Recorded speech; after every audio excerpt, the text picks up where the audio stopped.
ઠાકોર સમાજના એક દિગ્ગજ નેતા એટલે વિક્રમ ઠાકોર. વિક્રમ ઠાકોરને સસ્તી પ્રસિદ્ધિની કોઈ જરૂર છે નહીં, એ એમ જ પ્રસિદ્ધ છે. પણ હવે એ અભિનેતા સાથે, સંગીતકાર સાથે હવે રાજનેતા બનવા તરફ પ્રયાણ કરી રહ્યા છે. અંબાજીની અંદર એક જાહેર સભા યોજાઈ, ઠાકોર સમાજનું શક્તિ પ્રદર્શન યોજાયું. એ શક્તિ પ્રદર્શન દરમિયાન વિક્રમ ઠાકોરે કહ્યું છે જાહેરમાં કે હું નજીકના ભવિષ્યમાં રાજકારણમાં જોડાવા જઈ રહ્યો છું. સાથે એ પણ કહ્યું કે મારે દરેક પાર્ટીઓ સાથે બહુ સારા સંબંધ છે, પણ કઈ પાર્ટીમાં જોડાશે તેનો ખુલાસો કર્યો નથી. આગામી ટૂંક સમયમાં કરશે એવું અમને લાગી રહ્યું છે. તમને શું લાગે છે, વિક્રમભાઈ ઠાકોર કઈ પાર્ટીમાં જોડાશે? ક્યાંય પણ આપણા સમાજનું આવું સંમેલન હોય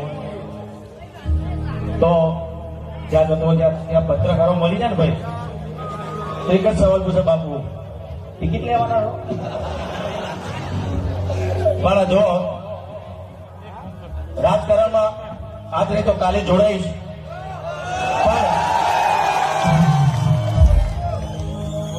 બાપુની જોડે રહેતો છે મારા. અરે ના, જયારે જવાનું થાય ત્યારે આપણા સમાજના ઘણા બધા એવા આગેવાનો, સારા સારા આગેવાનો છે જે મને એમના ઉપર વિશ્વાસ છે. ભરતભાઈ ક્યાં ગયા? હા,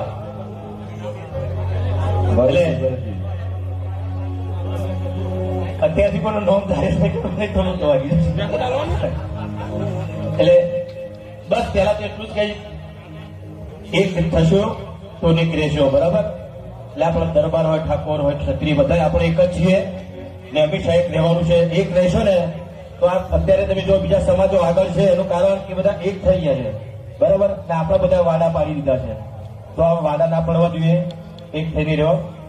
કેમ કે આપણો સમાજ તો ગુજરાતમાં સૌથી મોટો સમાજ આપણો ક્ષત્રિય સમાજ છે.